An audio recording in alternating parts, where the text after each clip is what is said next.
ऐ मेरे भाइयों, ऐ मेरे साथियों, आजादी के समय जिस तरह से कांग्रेस के नेताओं ने हमारे देश के क्रांतिकारी नेता अंग्रेजों के जाल में फंसे हुए थे, उनके जेल में फंसे हुए थे, और जो श्री नेहरू और श्री महात्मा गांधी ने उस समय अंग्रेज से समझौता किया, उस समझौता के बावजूद 3 बच्चे की फांसी हो गई, 3 बच्चे की। और उन 3 बच्चों की फांसी हमारे हिंदुस्तान के अंदर श्री महात्मा गांधी उस समय चाहते तो उनको भी बचा सकते थे।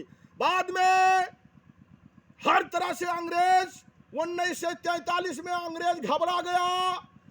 हमेशा नेताजी सुभाष चंद्र बोस को एक महान आदमी ही मानता था। पूरे भारतवर्ष के अंदर श्री नेताजी अपनी हिंद फौज जब साज चुके थे, और हिंद फौज साज करके, और उनकी आवाज थी, तुम हमें खून दो, हम तुम्हें आज़ादी दूंगा। अरे मेरे हिंदुस्तान के नौजवानों, ये आज़ादी श्री नेताजी, स्वर्गीय श्री नेताजी श्री सुभाष चंद्र बोस के बदौलत से मिला है, जो आज हर पेड़ पारो, घर द्वार, हर शक्ति अपनी आप को ये मानते हो कि हमारी है। हमारी कुछ नहीं थी, आपकी कुछ नहीं थी, लेकिन जिस तरह से क्रांतिकारी नेताओं के साथ अन्याय हुआ है।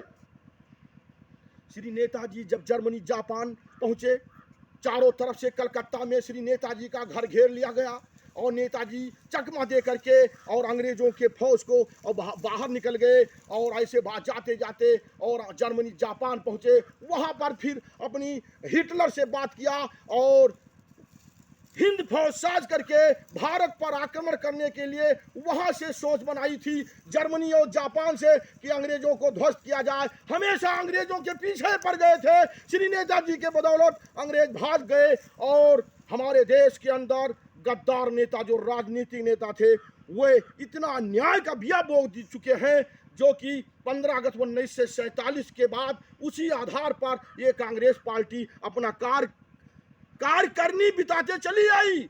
लेकिन जब अत्याचार का अंत होता है, ये हुआ कि अब अंत हो जाएगा, ये देश गुलाम हो जाएगा, तब भगवान श्री रामचंद्र जी की शक्ति, विष्णु भगवान की शक्ति फिर से अवतरित हुई। अयोध्यापुरी अयोध्या धाम हो गया। आज भगवान श्री रामचंद्र जी की शक्ति पूरे देश में फैल चुकी है। जय हिंद, जय भारत करते हुए मैं बार बार नमन करता हूं, प्रणाम करता हूं कि लोकसभा का चुनाव 2024 में भारतीय जनता पार्टी के पक्ष में होना चाहिए। ये देश अमर होना चाहिए, हमारा लोकतंत्र अमर होना चाहिए।